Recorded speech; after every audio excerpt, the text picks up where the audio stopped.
नमस्कार।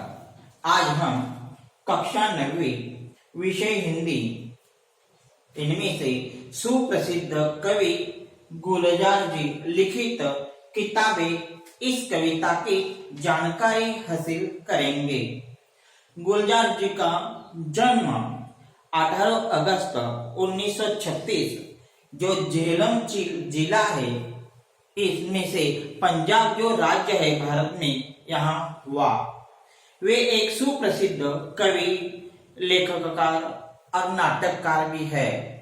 नाटककार के साथ साथ उन्होंने हिंदी फिल्म में भी उन्होंने गीत लिखे हुए हैं। एक सुप्रसिद्ध ऐसे हिंदी के गीतकार भी है। 14 रात यह उन्होंने लघु कथाएं लिखी हुई है। रावी पार यह कथा संग्रह लिखा हुआ है। रात, चांद और मैं यह कविता संग्रह है।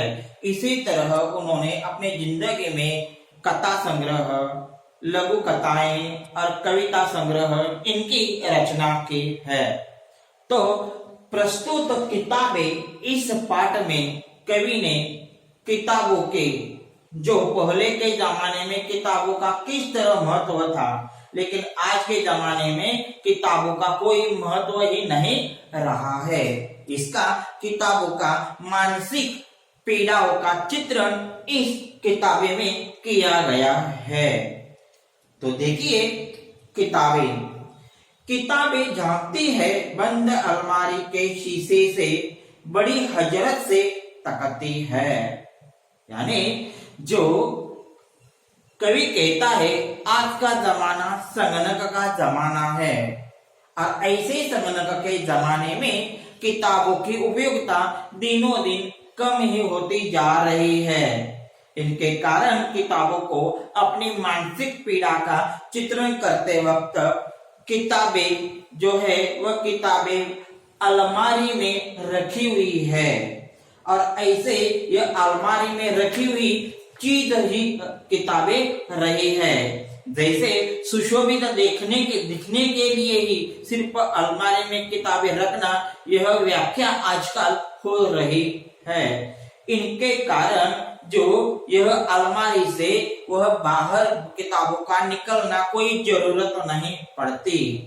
तो ऐसे किताबें हैं, वे किताबें अलमारी से बहुत ही हम की ओर झांकती है। झांकना, छिपकर देखना, यानी ये किताबें बहुत अलमारी के शीशों से हमारी ओर से झांक रही है और ये झांकते वक्त बड़ी हजरत से तकती है।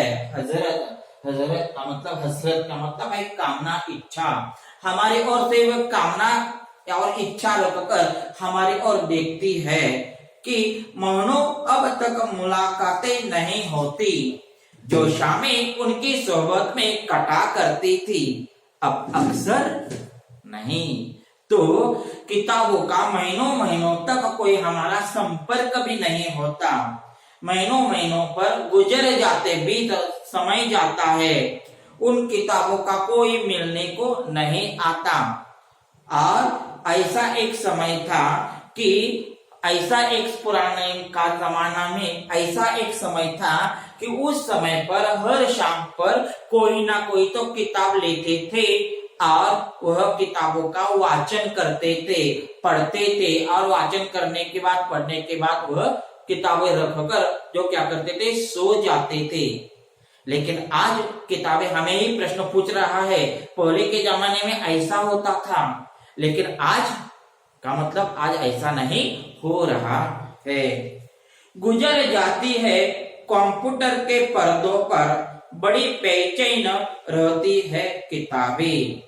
यानी कवि कहता है कि पहले संगणक नहीं था, तब शाम में सब क्या करते थे, किताबों का वाचन करते थे, पढ़ते थे और पढ़ने के बाद अपना समय अच्छी संस्कारों में बीतता था।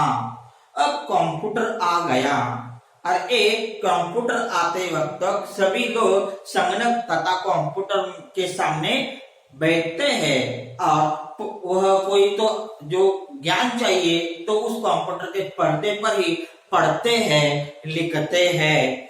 इसीलिए उनकी जो शाम कंप्यूटर के पर्दों पर ही आजकल क्या हो रही है, बातचीत हो रही है, समय बिता रहा है। और ऐसा समय बिताते वक्त जो किताबों को यह बहुत परेशानियों का सामना करना पड़ता है, वो बेचैन हो रहा है। काश पहले के जमाने पर हर आदमी क्या करता था, मुझे लेकर क्या करता था, पढ़ता था। लेकिन आज मुझे न पढ़कर, मुझे साथ न लेकर कंप्यूटर के पर्दे पर ही पढ़ता है, लिखता है।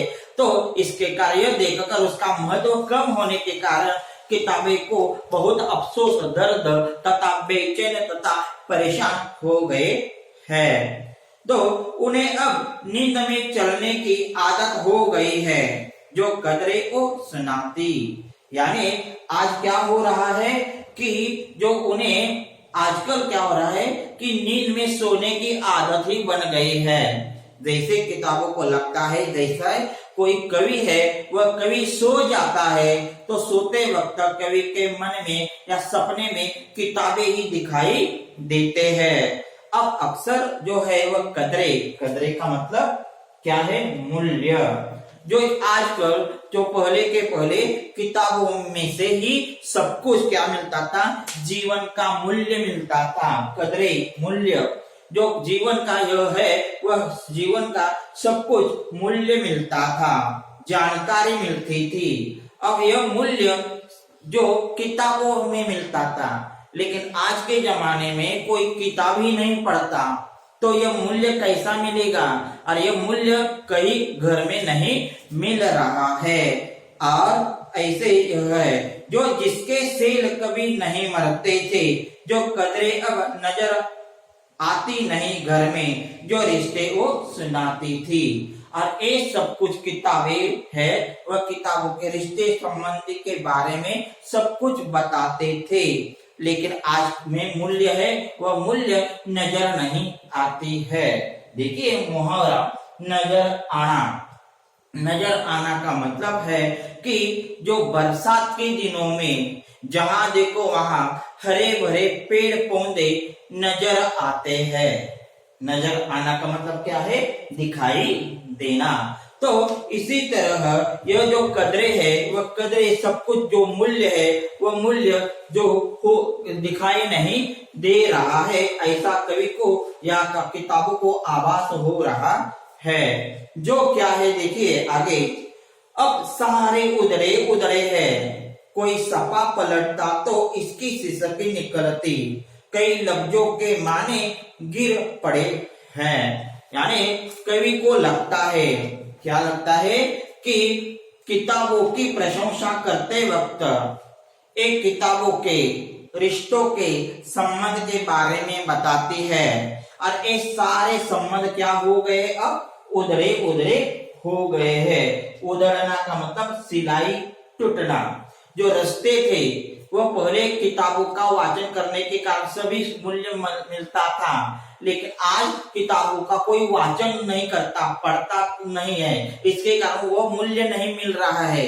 तो रिश्ते क्या हो रहे हैं, ये रिश्ते भी जो सिलाई की तरह टूट रहे हैं, दूर दूर हो रहे हैं। माता पिता भाई बहन ये रिश्ते सिर्फ देखने के लिए ही है, लेकिन उसके मन में जो प्यार स्नेह लगाव यह नहीं रहा है।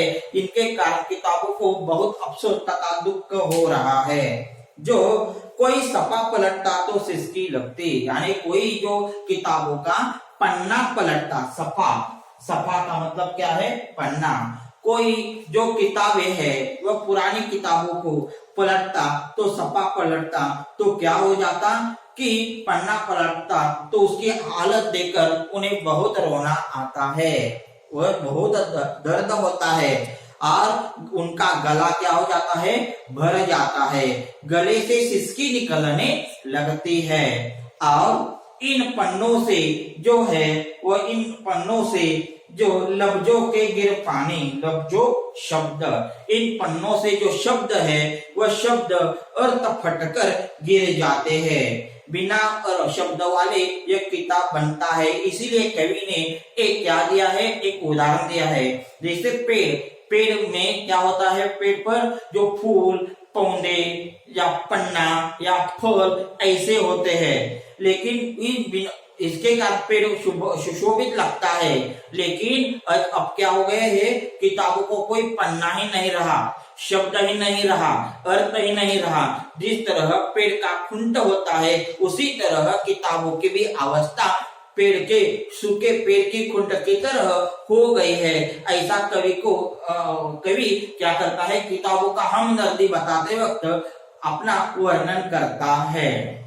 तो इसी तरह आज हमने जो गुलजार लिखित किताब है, इस कविता की पूर्वार्ध जानकारी हासिल की।